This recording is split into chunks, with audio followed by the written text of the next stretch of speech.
If you're thinking about getting divorced, in the middle of a divorce, or recently completed a divorce, I'm going to give you some things you need to be aware of related to mortgage financing and the ability for you to buy a home in the near future. I've been doing this for a short 24 years. I've seen good divorces. I've seen horrible divorces. I've seen horrible divorces, and I've seen everything in between. I have oftentimes helped both spouses as they divorce buy new homes and help them sell their other home and gave them great, sound financial advice. I've seen a lot. I want to share some of it with you today. So why does divorce change the game of mortgages and getting a mortgage? If you think about it, there are a lot of moving parts in a couple. When you talk about a couple, there is maybe two incomes. There's assets. Who owns what asset?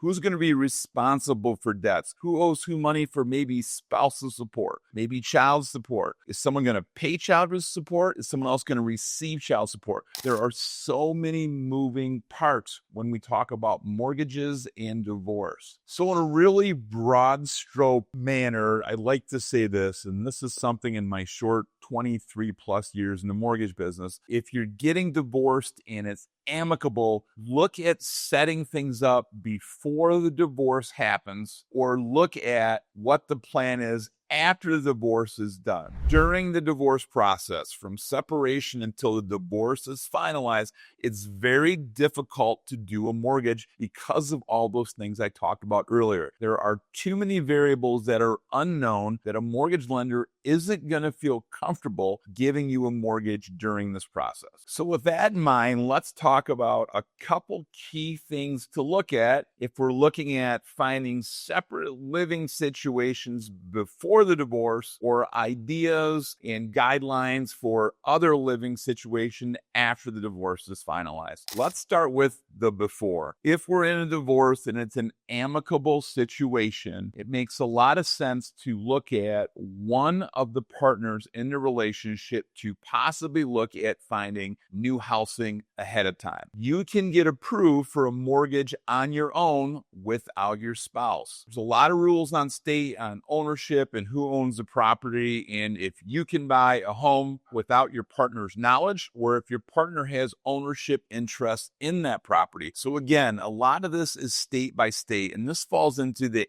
amicable divorce type situation. Maybe you're thinking about selling that house ahead of time and getting ready to buy two separate residences ahead of time. This can all be done in advance. You sell that resident and partner A buys a house, partner B buys a house. They do each house individually. Again, there are state by state rules on who has ownership of that property and if you can buy it if you're a married individual without your significant other being on title or being aware or being a part of the process. It's a state by state issue. So in a situation where it's an amicable, it looks like things are heading for divorce, we are going to start working and getting our ducks in a row ahead of time. We don't need to think about future considerations because no legal agreement has started. A separation hasn't started. We haven't filed for divorce. So talking to a good mortgage professional and literally telling them that this is likely where this is headed. Nothing's been filed. We haven't done anything, but it looks like we're heading in that direction. We want to walk through some ideas and what we could do ahead of time so neither one of us ends up without a house or living in an apartment, or one part of the couple has a better living situation than the other. So we gave you some examples of options to talk about and discuss and possibilities on the front end and working with a professional front end of a divorce. Let's talk about on the other side of a divorce after things are finalized. A lot of times I begin talking with clients before the divorce is finalized. We are in that phase. They've been in front of the judge. They're going through that process, but it's not done yet, but it appears to be heading in that direction. Here's what the child support payment is. Here's what the child amount is going to receive. Here's the spousal support.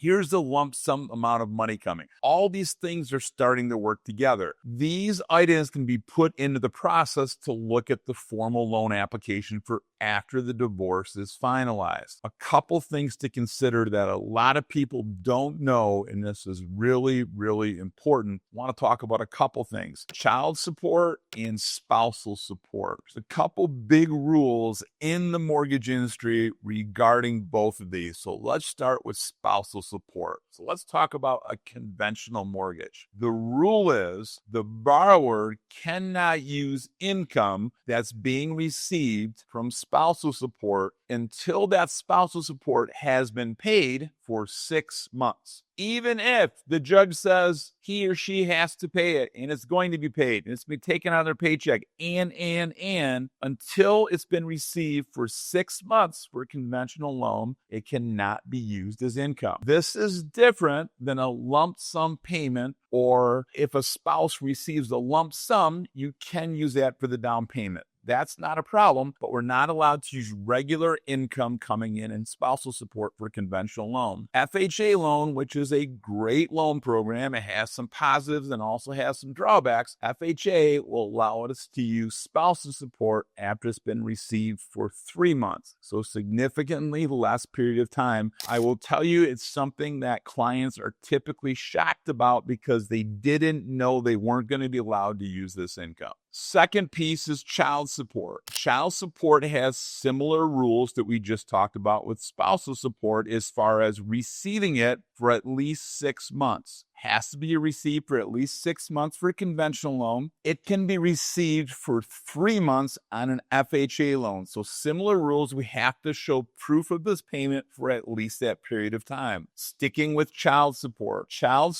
has to have at least a 3-year continuance. If the divorce decree says child support stops when the child graduates high school or the child's 18 or whatever the age is, we have to back that out. They have to receive it for at least 3 years to be counted as income to qualify for a mortgage. Now, if we're talking about a child who's 10 or 12 or 13, it probably doesn't matter. When we start talking about a child that's 15 years old and we've got a sunset at 18 or end of high school, very important to understand those numbers. So we've talked about if you're the party that's receiving spousal support or child support. Let's talk about if you're the party paying spousal support or child support. That divorce decree will lay out what the terms are, and those terms will be counted as debt against you. In the same way we look at a debt for a car or a credit card or some installment loan or a mortgage payment or anything else, that is debt that's included and needs to be calculated